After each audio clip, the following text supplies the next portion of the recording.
بسم اللہ الرحمن الرحیم۔ شروع کرتا ہوں اللہ کے نام سے جو بڑے مہربان نہایت رحم والے ہیں۔ ألم تر كيف فعل ربك بأصحاب الفيل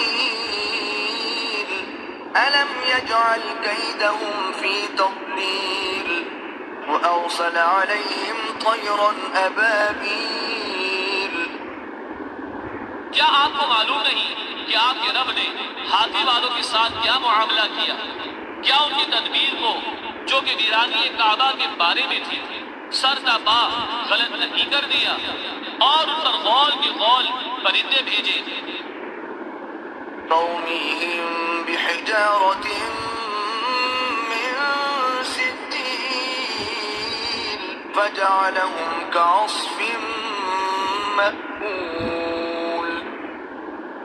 جو ان لوگوں پر کنکر کی پتھریاں پھینکتے تھے سو اللہ تعالیٰ نے ان کو کھائے ہوئے بھوسا کی طرح پامال کر دیا۔